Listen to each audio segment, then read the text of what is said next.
Good afternoon, everybody. This is Denny and tonight I am on the map with Fuzzy. I'll talk to you soon. What if I were the one to tell you that the fight's already been won? Well, I think your day's about to get better. All right, welcome back. This time we're talking Bama. Bama, we had interesting season last year. Didn't end too well. Lost to Clemson in the title game. It was a complete nightmare. Complete nightmare is a very kind way to put it. Yeah. I think I've had better nightmares in how that game finished out. Right. Okay, so we'll just end that there. We'll just walk silently into 2019. I don't even know why I wanted to live that. Did you check out the A-Day game? Did you get to see any of this? I checked out some of the highlights. I haven't had enough time to sit down and watch all of what was going on that day. And it was highlights. Yeah. Seeing scores, seeing hits, didn't get me excited. Right. But I'm always just excited. I'm more excited for the season to start than I am to watch the spring game every year. Yeah.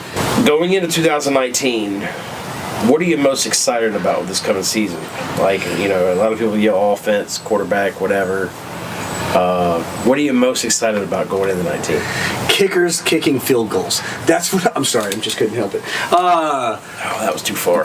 That's too far. Too far. It's painful. Yeah. Honestly, that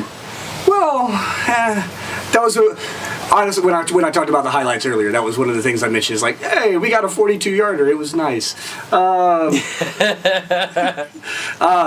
We get excited about field goals in Tuscaloosa. Yeah, no, we don't. So actually, we always have freaking depth like crazy in running back. You know, there's always, whether it's the actual starter that starts the season or somebody three deep, we're gonna find somebody that's gonna be explosive and find lanes. Right. Tua, excited to see him come back. Who's a backup? It's Baby Tua. Baby Tua, that's right.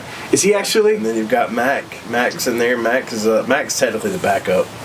But then you've got Baby Tua's going to be right there, and also Paul Tyson, Paul Bear Bryant's grandson, which I've heard nothing but good things about.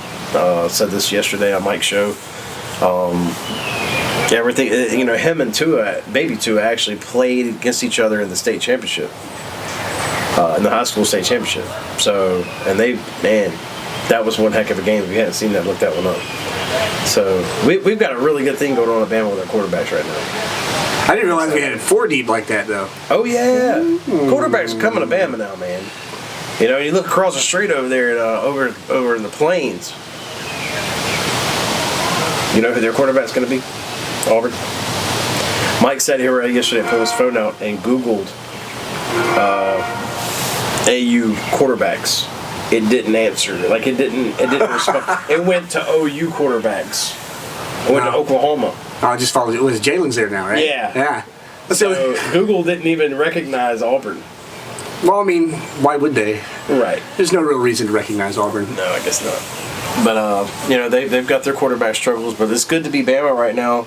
Because we've never been able to say we've got all these, high-star quarterbacks coming to our program and they're fighting over being the quarterback. We've never had that before. Brody Kroll, 3-star quarterback. A.J. McCarron, 3-star quarterback. We've had decent quarterbacks come in, but they were never to this level. So it's good to be Bama right now. One of the best things with Tua or Tua coming in and Jalen. I never had anything against Jalen. I know a lot of people were very critical of him. I think the biggest thing to hurt him is he's not a diverse quarterback. He can do a lot of stuff, but he's readable. Yeah. Does that make sense? Oh yeah, totally. I know what you mean. I think he will be more opened up in Oklahoma. He's going to have more weapons. He's playing for a super offensive-minded coach, and Lincoln Riley. I think the world is going to open up for him there. Oh, to me, that was great poise by him to go, you know what? Not going to be the starter. I'm going to take a step back and I'm going to stay here one more year to be underneath this. And that to me, where I wouldn't even give Oklahoma a second thought normally until the end of the season, depending on how everything shakes out. Right. I will be thinking about Oklahoma at the very beginning of the season. And that's kind of lead me to my my last question for you, but we'll wait. We'll get there. But yeah, my biggest concern with quarterback would actually be that something every year, and college deals with it more. A lot was it because we rotate folks in every couple of years. Yeah. But you get that set of tape on guys. It's not as much. These guys are doing football full time, but they're also going to school and have all this other lives outside. I mean, NFL guys, they just focus straight on. This is all I'm doing. Right. Yeah. That's their job.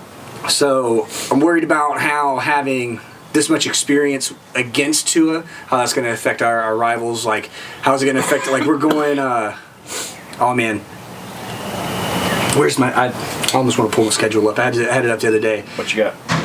Just tell me. Where are we playing in Starkville this year? I think we're at Mississippi State this year. That's always hard to play there.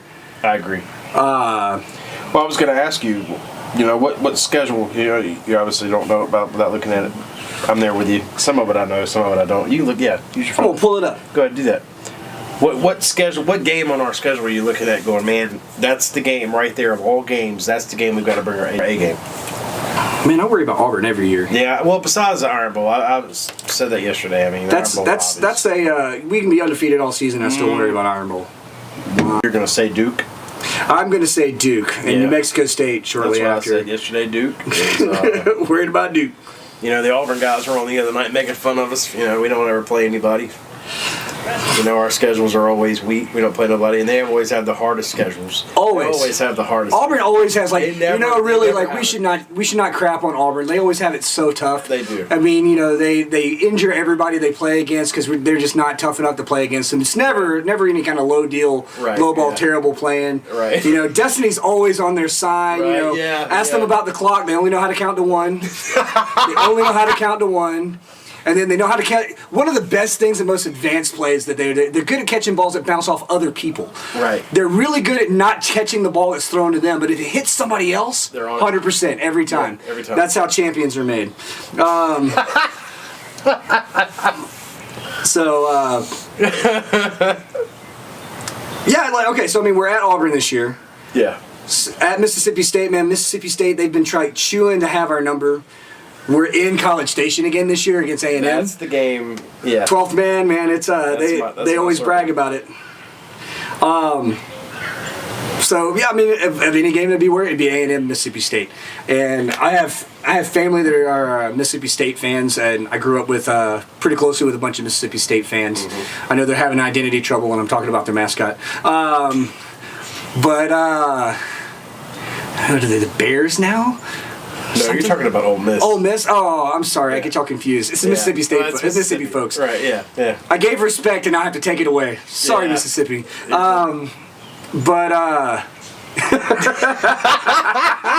the Bulldogs. That's who the hell they are. Yeah. Oh, so close. That's great. Who wants to go somewhere where all you have to do is listen to a whole bunch of bells ring like crazy? I can't stand It's almost as bad as playing on a blue field. I can't stand. Yeah, right. I can't stand playing Starball.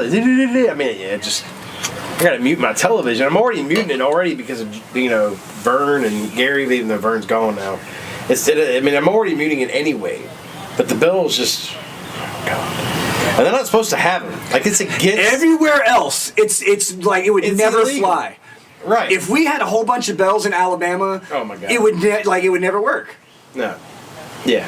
I'm not sure how they would, whether it'd be cash penalties or penalties on the field. They take it from you. But they would destroy everything from us. Yeah, you're not getting it.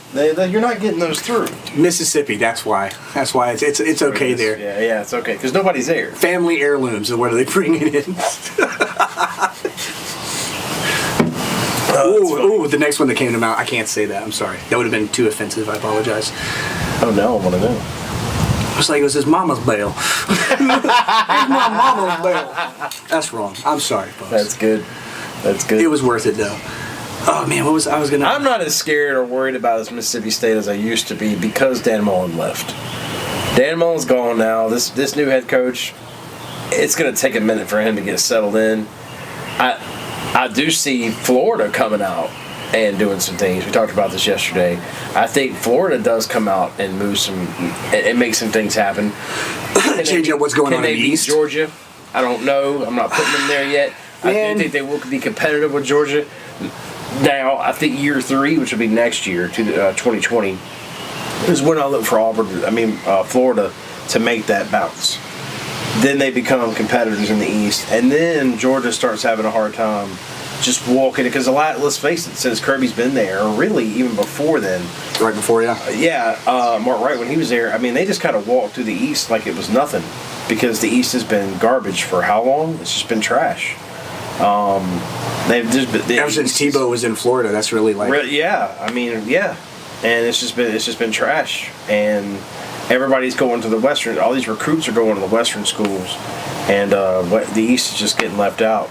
And I think Georgia is starting to pull recruits now that they weren't getting before, even when Wright was there. They're taking guys that are committed to Bama. 10 minutes later, they're going to Georgia. Same thing with Auburn. You see a lot of guys committed to Auburn for months, even a year, and then all of a sudden they're going to Georgia. So Georgia's doing some things, but I think Florida will now. Mullen is back in Florida. He created Tim Tebow. He had a hand in everything that was happening back then in Florida. And if anybody could have changed, could get Florida back to what they used to be, I think it's Dan Mullen. I didn't have a lot of respect for him in Mississippi State, but you can't deny when Dak was there, especially, like if he can get a Dak type, we talked about this yesterday too on the show. If he can, and he's got a Dak type quarterback there now.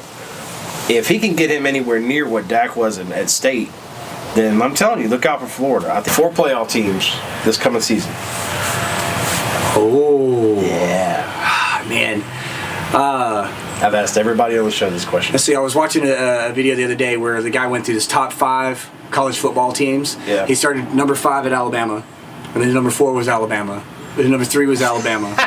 Then his number 2 was Alabama. But you gotta pick 4 playoff teams. So I'm gonna say, give me your 4 predictions. My 4 predictions. Your four playoff teams. I hate that like 1 or 2 like Bama. I know like one way or another we're gonna make top 4. I just feel it in my soul. It's everybody's one. So. Feel it in my soul.